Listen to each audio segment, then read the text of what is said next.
Okay, hello everybody. I'm talking to my friend Furman. I'm out here by my prayer spot by the water. I got a few friends. I usually walk down that way, but I'm just hanging out with Furman. I made a video earlier that you've already seen with Mark and Lance, but I'm fellowshipping with Furman, and I'm a little tired, and I'm telling him, brother, I don't even want to do a video right now. I said, but something came up. Like I have to go by the sign. So I asked him. He's like me, just we're tired. But I'm looking in my wallet, checking my stuff. Sure enough, I picked up another one of the Bible verses that the guys use to roll cigarettes. Now I taught on one the other day. Furman doesn't know that. Those of you that watch the video. Sure enough, I found another Bible verse flying around Timmons about a week ago. And I usually will pick them up and then read them later. They want to roll cigarettes, but sometimes if they rip it off and they throw the extra piece away. Now I asked Furman if he'd help me. He says, I don't have nothing to say. Would you be able to read anything from this Bible verse? If not, I'll read it for Furman. I don't know if you got good reading without glasses. Okay. So that's how we're going to do this real quick. I'm going to try and keep the camera in the back of Furman's nice little cabin here, because read both sides, and then I'll pick something that you read, and then I'll only half of it. I know. Oh, okay. That's the verse from some paper I found. It says so. I have confidence in you, in Christ, that you will not be otherwise minded, but that troubler of yours, whoever he may be, will have to bear his punishment. Okay, now I'm not sure where that comes from. And read the other side. This one? Or the other turn, flip it? Yeah, turn around. Read the other side. The other one I looked at real quick, I think it's Galatians. This is present with you right now, and try a new way of speaking, for I am persuaded, or I am perplexed about you. Tell me, you who want to be under the law, do you not listen to the law? That's it. That's it. All right. That last one is from Galatians, okay? I'm not sure where the first one was from, but those might be both sides of a Bible page in the letter to the Galatians. Make sure my phone didn't get big. Paul was writing them, and I want to do this quick, but like I said, I just pulled it out. Paul, when he talks about the troubler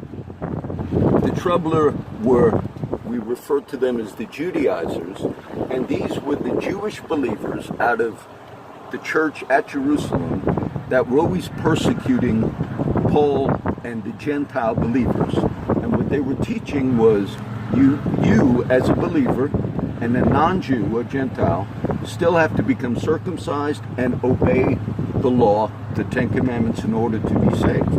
Now, the early Christians had a debate on that. I taught that this last year. But in Acts 14 and 15, at the first church council, that was the big debate, and they decided, no, the gospel of Jesus, by faith, is going to save you without the law. That's not an excuse to sin, but the message was grace. Now, Paul later would write to different churches. I taught that this last year. And then he wrote the one to the Galatians, which is, I'm pretty sure that's where that passage comes from. Paul will talk about, in that one verse, it's the chapter where he says, he gives the example. I think it was on there. Let me look at it for a minute. I think it said it. I looked at it real quick as I pulled it out of mine. You who want to be under the law, don't you listen to the law. The scriptures say, it is, expel the slave girl and her son. For the son of the slave girl will not be heir with the son of the free woman. We therefore, brothers, are not children of the slave woman, but of the free. What is he talking about? That's Galatians. He's using an example about a slave woman and a free woman. He says, those of you who desire to be under the law, those of you who want to go back to legalism, don't you hear what the law says? Now, he goes all the way back to the book of Genesis, and he said Abraham had two sons. One son was the son of the slave woman, her name was Hagar, and the other was the son from the free woman, that was Isaac. Isaac was born as a promised child to Sarah, which was the legitimate wife of Abraham. But the other son, by the name of Ishmael, he was born the son, if you will, of the slave woman. Her name was Hagar.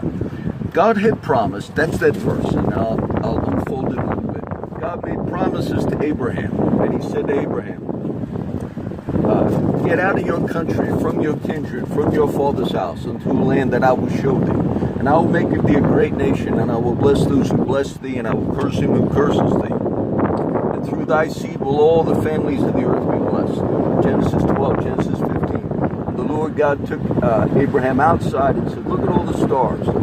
If you're able to count them, so shall your seed be. I will take one of your children one day and bless the whole world. That's the promise. Now, that's a pretty good promise. You're on a journey. You're younger in life. And somehow God communicates to some man by the name of Abraham and says, here's the promise. Follow me. I'll give you this land. And you're going to have so many kids someday through your offspring. It's going to be like the sand by the sea. That's a good promise. Over time, Abraham left. He went on the journey. He found a woman by the name of Sarah, a beautiful woman. And over time, he got older. But one thing did not happen. He had no kids.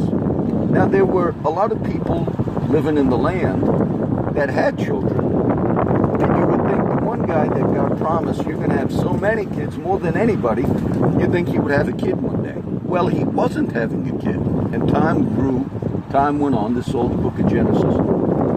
And he thought, you know what I'm going to do? There's a slave kid in my home. Not the one we're going to talk about in a second. But there's a kid by the name of Eleazar. I believe that's the name. And he said, you know what? Let's just count this slave in my home as the son. And they were allowed to do that. That was sort of like a tradition. If you had no natural kids, count the slave kid. God said, no, that's not the plan. I said, you're going to have kids through your wife Sarah someday. All right. Time's going on. Time's progressing. He has a slave girl in his home by the name of Hagar. Now, Hagar was going to be a surrogate mother to an actual physical son of Abraham. Abraham and Sarah both agreed, you will sleep with this slave woman by the name of Hagar. You will have a son. We agree on the deal, and it'll be your own son. That's the promise. So he does sleep with Hagar. That's the slave woman that Paul just talked about in that little verse that I read, Furman Real. Okay.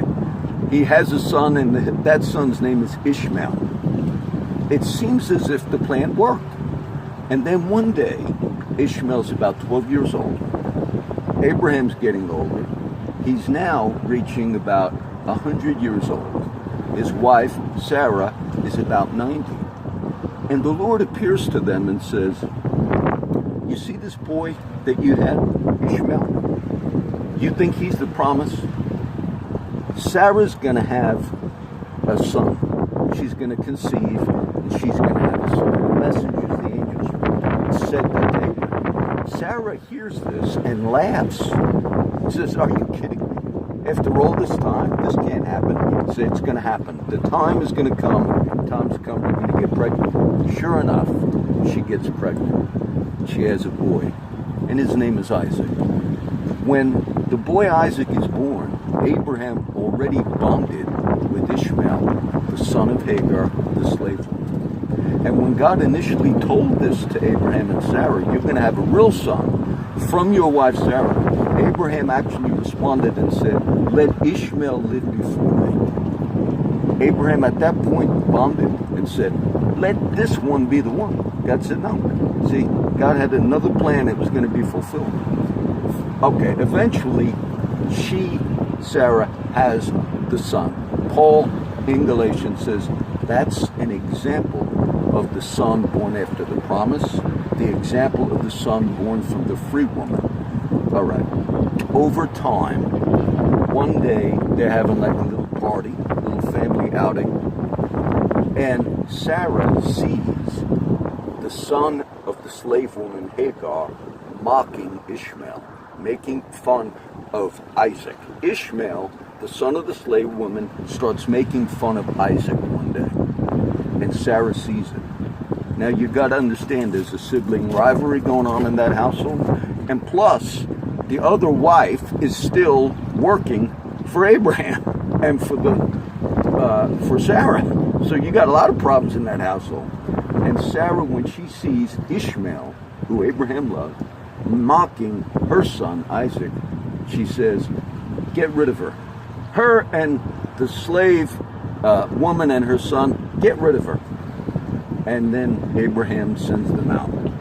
And the mother, Hagar, you would imagine she's heartbroken over this, and she is crying. She casts her son away, and they're ready to just die. And the Lord appears to them, Hagar and Ishmael, and says, no, I'm going to still bless them. I'm going to still bless your son. There's going to be a great issue from him.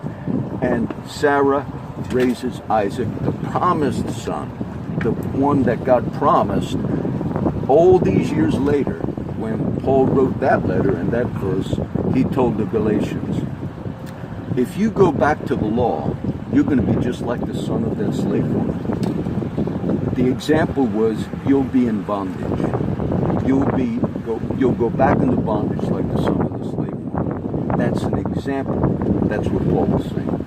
But we are the son, if you will, of the free woman. We are free. And Paul says, and just like in that story of Abraham, the one I just told, that the son that was in bondage, the symbol of it, had to be separated from the son of the free woman. So Paul says, in this day, first century, those of you that are born of the Spirit, don't get entangled again with those that are born from the law. All right? That's the story. I did it quick because I'm a little tired. And I'm going to ask, look, that was like 12 minutes. I'm going to ask Furman to finish any things from that verse, Furman, that little scripture. You're familiar with that story? Yes. Okay. All right. Well,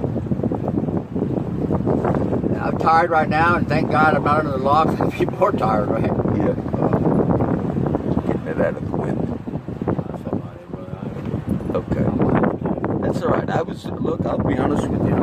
I'm tired too, and I usually go by anything like, and when I opened my wallet, I was showing Furman, I bought insurance for my motorcycle. I started looking at it, and then I saw that verse. It's been in there for a few days. It was just floating around, right? So I want to bless you guys. Do me a favor, pray for my friends. There were a lot of stories that came up the last few days. I could have had the video on. I haven't done that many. This is the second one for today. So I'll post this right now, and then later on tonight